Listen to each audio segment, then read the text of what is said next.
어서 오세요. 예, 안녕하세요. 안녕하세요. 오랜만에 뵙네요, 신부님. 그렇죠. 휴가 다녀오셨다면서요? 네, 덕분에 아주 오랜만에 푹 쉬었습니다. 다만 우리 신부님을 못 뵈니까 그건 좀 아쉽더라고요. 아, 예. 약간 속을 시원하게 뚫어주셔야 되는데 속이 좀 답답했어요. 뭐 저도 이제 좀 그런 것들을 이렇게 잘 할 수 있으면 좋겠는데 네. 뭐 제 속부터 일단 답답하니까. 아유 무슨. 그렇죠. 그래도 우리 속은 시원하게 뚫어주시니까. 신부님은 그동안 어떻게 지내셨어요? 뭐 추우나 더우나 마음만은 뭐 늘 똑같은 꾸준한 마음으로 이렇게 일을 해보고 하려고 했는데 너무 더우니까 운동도 안 되고요. 네. 뭐 책상에서만 시간을 보냈습니다. 이제 아침 저녁으로 좀 시원해져서 이제 다시 정상적인 생활 리듬 찾고 네. 오늘 오면서도 이제 신나게 걸어왔습니다. 걸어와도 전혀 덥지 않은 그런 날씨죠. 조금요. 좋습니다. 근데 보통은 이렇게 누우면서 막 너무 더워서 책상에 못 앉아 있겠다 이러지 않나요? 책상 위에 에어컨이 있으니까요. 그런 거예요?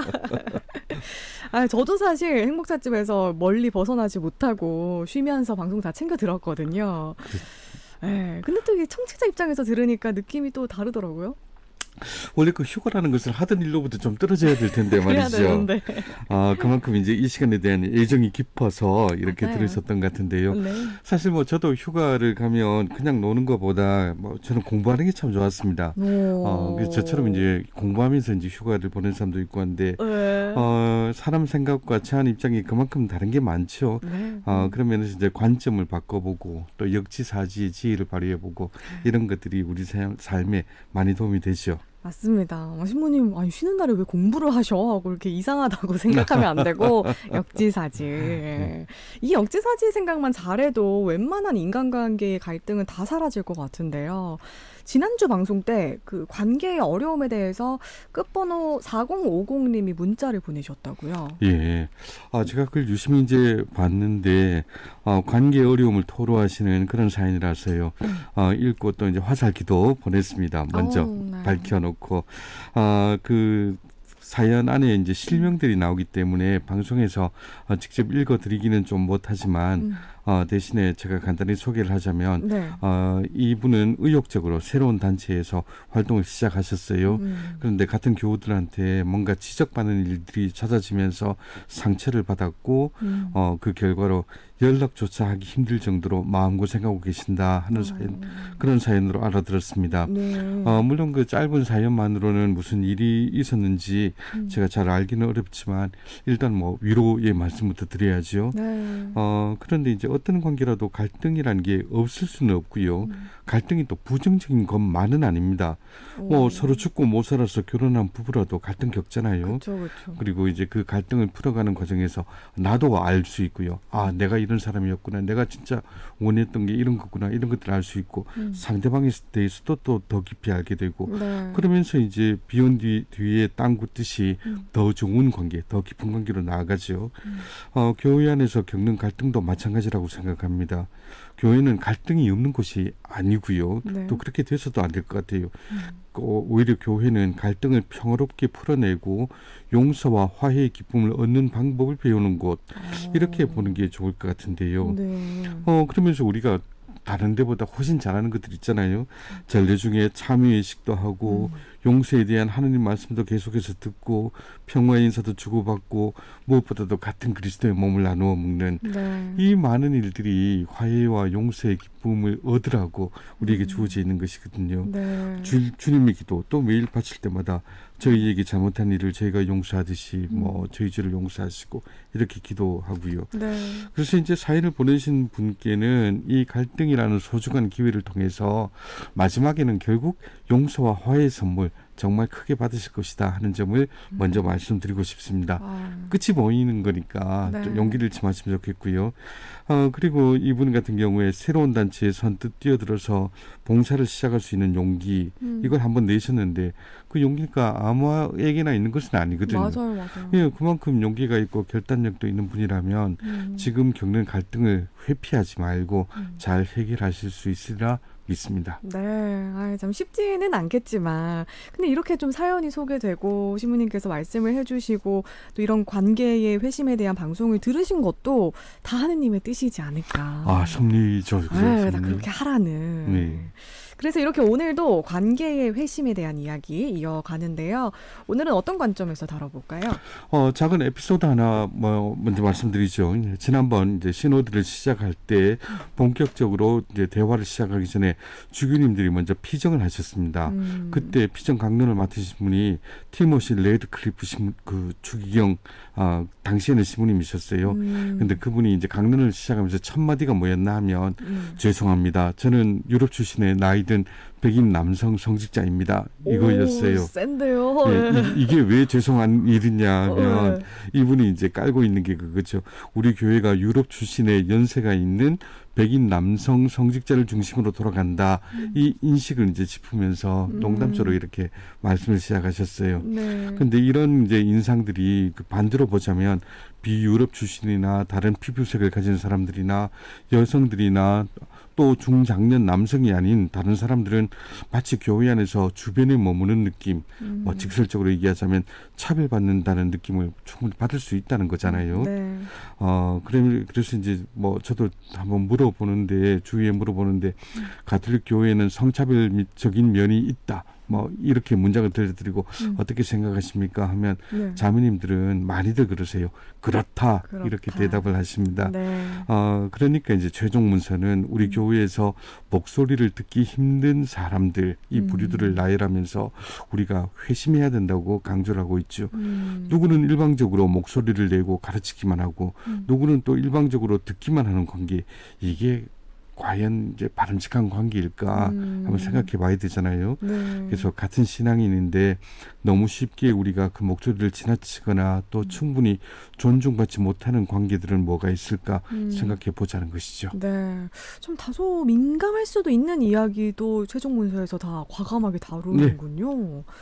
좋습니다. 그렇다면 너무 쉽게 지나치거나 충분히 존중받지 못하는 경우 구체적으로 어떤 것들이 있을까요? 첫 번째로 이제 최종 문서가 언급하는 것은 교회 안에서 여성의 위치인데요. 60항에 딱 이렇게 얘기를 합니다. 세례의 힘으로 남성과 여성은 하느님 백성 안에서 동등한 품위를 누린다.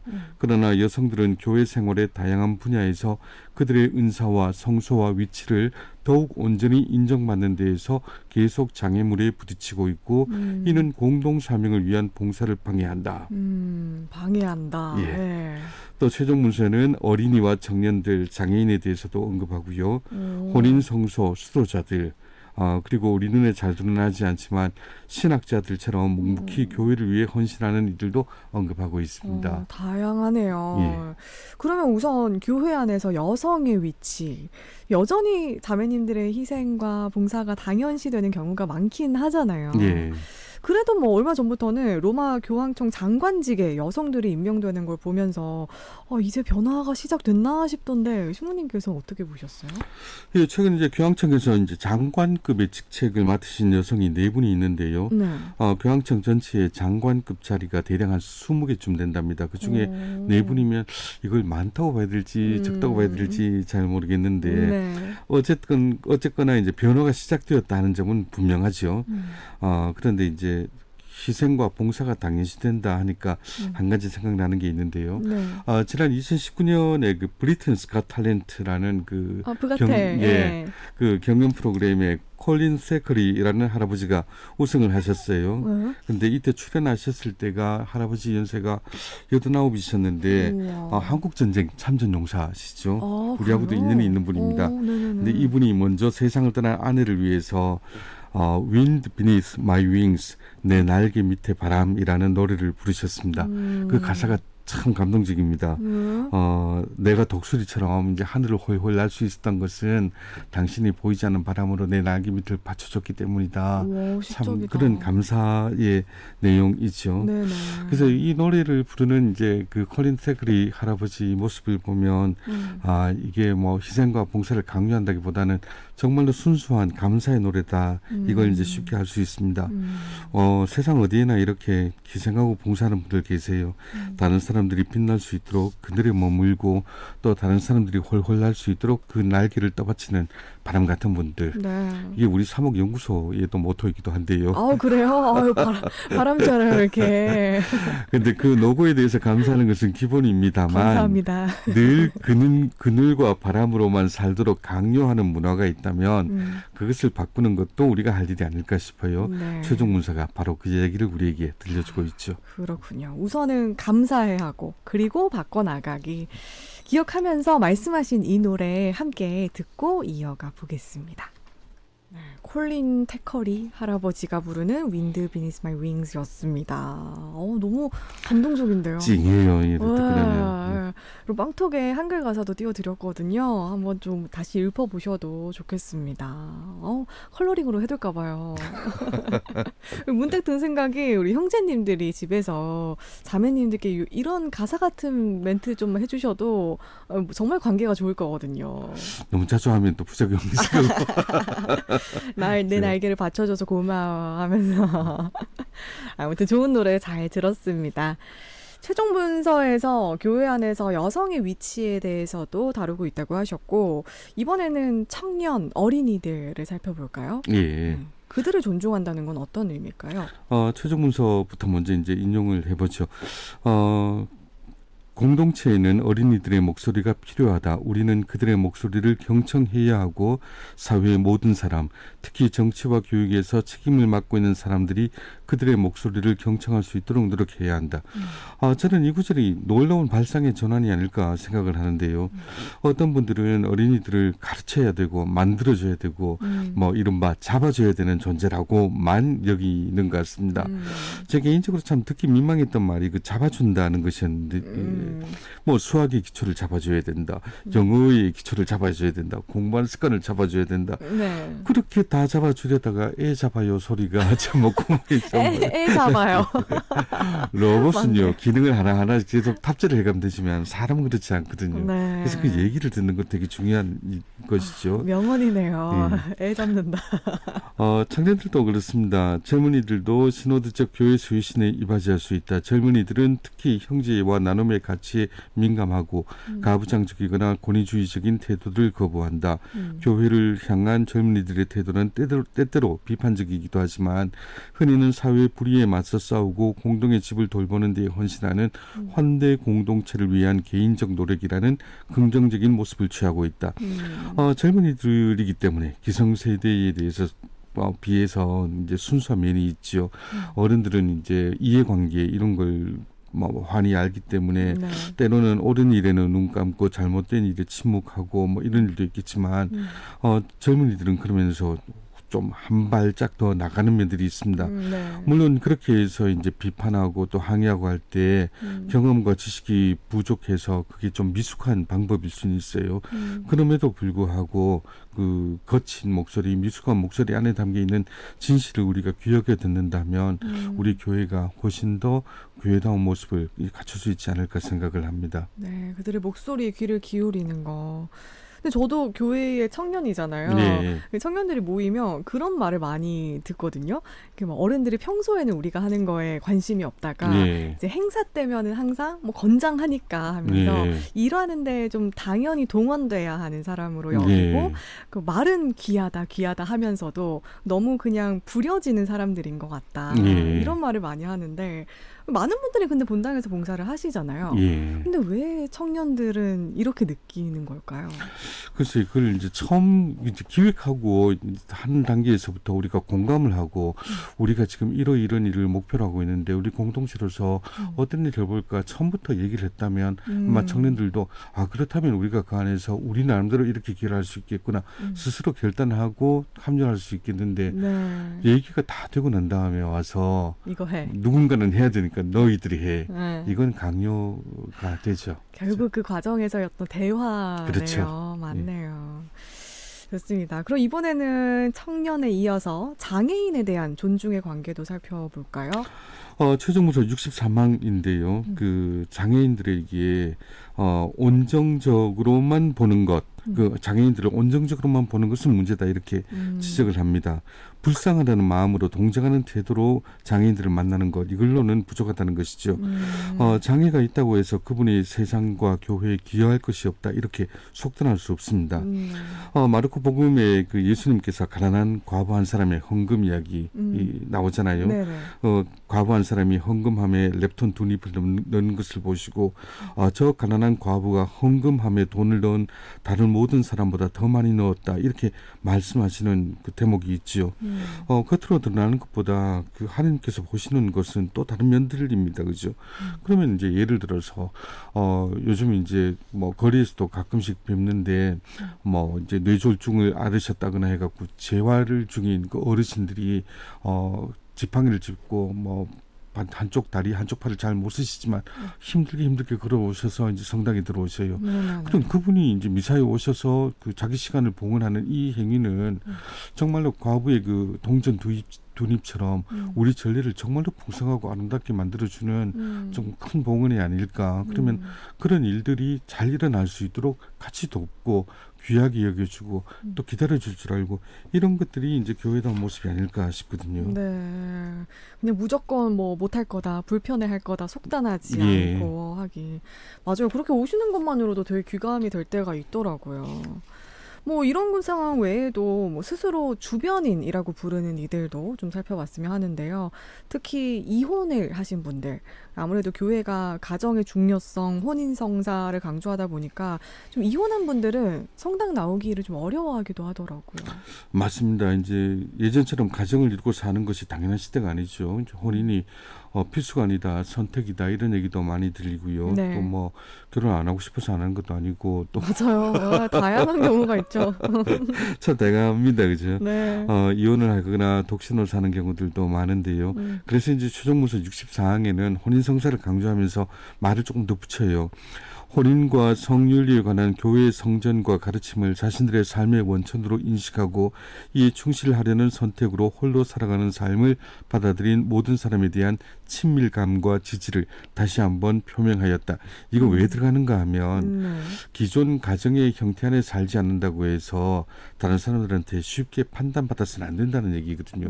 예전엔 그랬어요. 결혼 안 했으면 뭔가 문제 있는 것 아니냐. 그리고 또 이혼을 했거나 아니면 혼자서 혼기를 놓치고 뭐 삶이 너무 자유롭고 뭐 뭐랄까요 그 마음대로 살고 있는 것 아니냐 이런 식의 편견들이 있었는데 그렇지 말라는 얘기입니다. 다만 이제 교회 안에서 혼인 성사와 그 가정의 가치가 뭐 강조되는 것은 또 계속돼야 될 텐데요. 왜냐하면 그 성품 성사만 교회를 살찌우는 것이 아니라 혼인 성사 역시 교회의 큰 부분이기 때문에 이게 성직자들만의 교회가 아니라는 점을 여러분이 좀 아시라는 것, 그런 의미죠. 네, 혼인성사의 중요성을 또 중요하게 여기되 그렇지 않은 분들을 속단하지 말자. 정말 중요한 태도인 것 같아요. 그리고 또 하느님과의 관계에 충실하기 위해서 스스로 홀로 살아가기를 선택한 사람 하며 축성생활자, 수사님, 수녀님들도 빼놓을 수 없잖아요. 물론 뭐 각자가 속한 수도 공동체가 있지만 시노드 과정에서 우리가 함께 살아갈 수 있는 방법이 있을까요? 최종 문서는 이제 수도회 또 사도생활단 재속수도회 뭐 이런 그 형태가 조금 다른데 다 묶어서 축성생활 공동체라고 합니다. 이 공동체에 대해서 언급을 하는데요. 저는 뭐 개인적으로 이런 분들 보면서 참 대단하다 싶어요. 요즘은 이제 피를 나눈 가족들도 함께 못 사는 경우들 많이 보죠. 그럼요. 빨리 또 독립해야 될 때 독립을 해야 되고요. 맞아요. 그런데도 그 신앙 말고는 아무것도 겹치지 않는 분들이 한 공동체를 이루고 함께 산다. 그 정말 신앙의 증언 아닐까 싶거든요. 어떤 혈연관계나 이해관계에 엮이지 않은 분들이 세상이 부추기는 것과는 정반대 방향으로 한 공동체 안에서 청빈과 순명과 정결을 배우고 또 실천하는 이 과정, 이거 정말 세상에 내놓는 삶의 메시지가 아닐 수 없죠. 사람들은 다들 자기가 뭐 세상은 뭐 너만 생각하라, 네가 세상의 중심이다 얘기하고 더 높이 올라가라 이렇게 이제 등을 떠미는데 오히려 그 반대의 그 메시지를 자기 삶으로 드러내고 있죠. 그래서 이제 최종문서 65항 이렇게 얘기를 합니다. 축성 생활은 고유한 예언자적 목소리로 교회와 사회에 도전을 제기하도록 부르심을 받았다. 오랜 역사적 경험을 통하여 수도 가족들은 개별 은총들과 공동 사명을 조화시키는 법을 익혀나가면서 스노드 정신에 따른 생활과 공동체 식별의 실천과 경험을 발전시켜왔다. 또 이런 구절도 있습니다. 오늘날 많은 축성생활 공동체는 교회와 세상을 위하여 예언자적 역할을 하는 상호문화의 실험실이다. 정말 요즘 이제 조금만 불편하고 안 맞는다 생각하면 너무 쉽게 사람을 버리고 떠나가는 모습들 네. 참 많이 봅니다. 그런데 축성생활자들은 어떻게 그렇게 살 수 있을까요? 뭐 그분들이 처음부터 성격이 무지하게 원만하고 너무너무 착하고 어떤 상황이라도 다 받아들이는 분이라서 그러는 게 아닐 겁니다. 그죠? 네. 제가 아는 수도자들 중에도 못된 분들 좀 있거든요. 못 되셨어요? 저도 뭐 그렇지만 다들 개성도 있고 고집도 있지만 네. 하느님 안에서 공동체를 이루려고 노력하면 뭐 그 안에서 이제 은총을 받아서 더불어 사는 삶을 살 수 있는 것이죠. 네. 그 삶으로 보여주고 계십니다. 이런 분들이 요즘 세상에 참 드물고 귀하니까요. 이 수도자들 만나는 교우들도 우리 수도자들이 자기 성수를 잘 살 수 있도록 도와주시는 마음이면 좋겠습니다. 네, 그렇게 도와드리고 또 그런 모습을 그냥 수도자니까 하고 선 긋지 않고 예. 좀 따라 배우려는 마음도 그분들과 함께 사는 방법일 수도 있겠네요. 예. 네. 근데 저는 이것도 꽤 흔한 일인 것 같아요. 우리 모두가 복음을 전하는 데 필요한 저마다의 은사를 받았다지만 그 은사를 활용하는 게 좀 더 있어 보이는 직무, 또 높은 자리로 여겨지는 그런 직무가 있다 보니까 그로 인한 차별도 생기고 갈등도 생기기도 하는 것 같은데 이런 은사와 직무 사이의 연관성은 어떻게 봐야 할까요?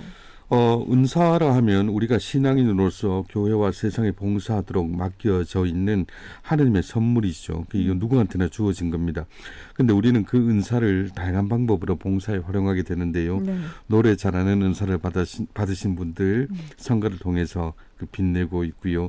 고통받는 이들을 위해서 기꺼이 봉사하는 은사를 받으신 분들, 뭐 의료나 사회복지 분야에서 일하고 계시죠.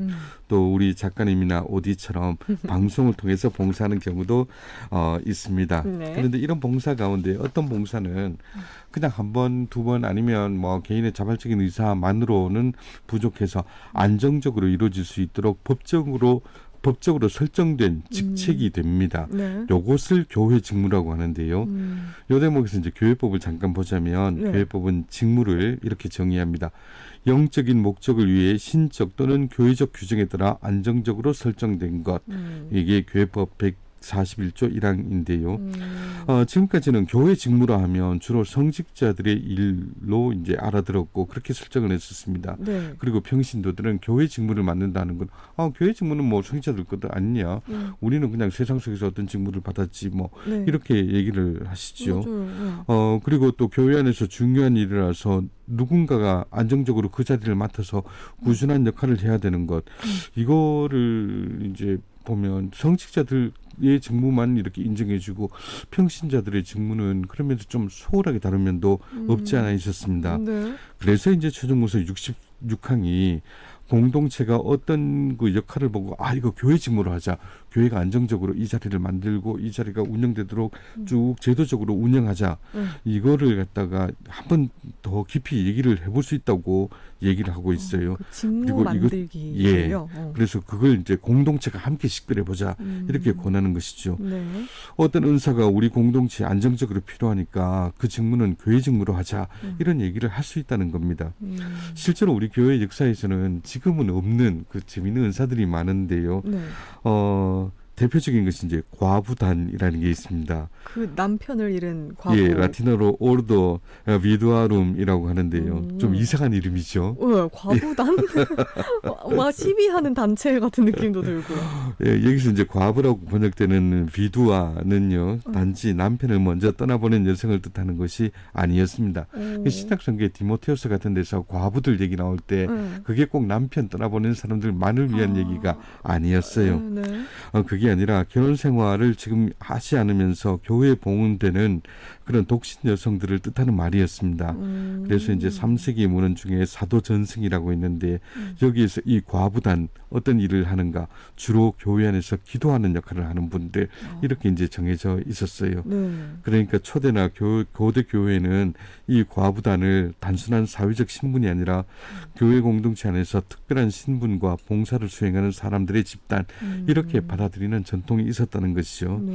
근데 이런 직무들은 이제 시대가 변하고 뭐 공동체의 필요가 달라지면서 생기기도 하고 없어지기도 했는데 지금 우리도 지금 이제 우리에게 어떤 직무가 필요한지 또 그 직무를 누가 맡을 것인지 어떻게 그 직무를 운영할 건지 함께 기도하고 대화하고 식별해 보자 이렇게 이제 권하고 있는 것입니다. 네. 참 신호도 이야기를 나눌 때면 늘 이 대화의 중요성을 항상 이제 네. 깨닫게 되는 것 같아요. 뭐 누가 직무를 맡고 무엇을 왜 어떻게 운영해야 되는지 그 과정에서 대화만 잘 나눠도 이런 뭐 직무에 대한 은근한 갈등, 경쟁 이런 게 좀 사라질 것 같아요. 예. 그렇다면 이제 주교님, 신부님, 부제님들의 은사와 직무는 이런 시노드 정신으로 본다면 뭐라고 할 수 있을까요? 주교 사제 부제의 직무는 크게 보면 복음 선포와 교회 공동체를 건설하는 것 이것이죠. 그런데 이제 구체적으로는 그러면 이분들이 어떤 역할을 맡았나 주교의 직무는 분명히 이제 제시가 되어 있습니다. 주교품은 일치 안에 사람들을 모으는 것, 그러니까 일치의 중심이 되는 것이 이제 주교님의 역할이죠. 그리고 이 일을 주교품을 받은 사람은 홀로 수행해야 되는 특권과 임무로 보아서는 안 된다고 69항이 얘기합니다. 오히려 주교님은 성령께서 개인과 공동체에 부어주시는 선물을 인식하고 식별하며 일치 안에서 모으는 은총과 임무를 받아 자신과 함께 지역교회 안에서 직무적 봉사에 공동 책임을 맡고 있는 신부들과 부제들과 함께 성사적 유대 안에서 일한다. 그러니까 일치를 위해서 다양한 사람들의 은사를 식별해주고 그걸 모아주고 이 공동체를 위해서 공동체와 함께 공동체를 통해서 이 은사와 직무들이 잘 돌아갈 수 있도록 하는 것이 이 세 그 집단이랄까요? 네. 세 직무의 일이라는 것이죠. 공동체를 위해서. 네. 근데 이제 이 공동체의 일치를 이루는 것이 이 성직자들의 가장 중요한 일이라고 보는데 안 그런 경우도 있어요. 그 구체적으로 이제 예를 들자면 뭐 주교님한테도 그렇고 저한테도 그런데 뭐 교우들 중에는 가끔 그런 부탁을 하시죠. 시무님 제 편 좀 들어주세요라든가. 네. 제가 이제 사회교리 강의도 많이 했었는데요. 교회 그 사회교리를 가르치려고 이래 얘기를 하기 시작하면 교회 가르침이 무엇이다 여기에 관심을 가지시는 게 아니라 뭐랄까요? 제 얘기를 빌미로 봐라 신부님도 이런 얘기를 하잖아라고 이제 그 분열과 갈등의 소지로 삼는 경우들이 있습니다. 근데 그게 아니다. 성직자들의 직무는 공동체 전체를 위해서 공동체 전체 일치의 표상으로 남는 것 이게 이제 중요한 것이니까 우리 교우들께서도 잘 도와주시면 좋겠습니다. 네, 오늘도 뼈 때리기를 시전하셨습니다. 우리 주교님, 신부님, 부제님은 내 거 아니고 공동체 거라는 거 기억해 주시고요. 그럼 끝으로 우리가 주교는 높고 신부나 부제는 그보다 낮고 또 사제직은 높고 평신도직은 낮고 이런 직무가 높낮이 개념이 아닐 거잖아요. 시노드 차원에서 이런 관계 쇄신의 필요성에 대해서 최종 정리해 주신다면요. 예, 아까 질문과 아마 이어지는 질문 같은데요. 그 신호드 기간 내내 이제 사람들 입에 올랐던 용어 중에 하나가 성직주의였습니다. 너무 권위적이다, 수직적이다, 교회의 어떤 그런 모습을 가리키는 말로 쓰였는데 이걸 얘기하다 보니까 이게 성직자들만 그런 게 아니다. 어쩌면 우리가 다 그러고 있을지 모른다. 무슨 장을 맡았다든가 뭐 직무를 맡으면 윗사람 아랫사람 이렇게 자꾸 가르는 거. 그래서 이제 요즘은 교회적 출세주의 뭐 에클레시아스티컬 커리어리즘이라고 하는데요. 이 말을 쓰자는 의견들도 있습니다. 이게 분명히 이런 그 주장을 하고 있는 것이죠. 직무를 감투나 자리로 생각해서 안 된다는 거. 그렇죠. 아까도 말씀드렸지만 예수님은 과부의 동전 두 잎이 어떤 봉헌보다 귀하다고 말씀하셨죠. 교회 안에서 우리가 어떤 일을 하든 하나님 앞에서 귀하지 않은 일이 없습니다. 그러니 우리가 이 일이 더 많이 아니면 이 일은 덜 이렇게 가릴 것이 아니라 하나님 보시기에 모두가 아름다운 일로 인정받을 수 있도록 서로가 도와주자 이 얘기를 드리고 싶습니다. 아멘입니다. 네, 이렇게 지금까지 너무나 귀한 미카엘 신부님과 너무나 귀한 저 오디와 또 너무나 귀한 우리 행복가족들과 함께 특별기획 시노드 신앙의 신호등 함께 했습니다. 네, 신부님 말씀처럼 모두를 존중하고 또 역지사지의 마음으로 살펴보는 쇄신의 하루 보내시고요. 신부님과 함께 여기서 인사드리겠습니다. 우리 행복가족들 오늘도 내일도 행복하세요.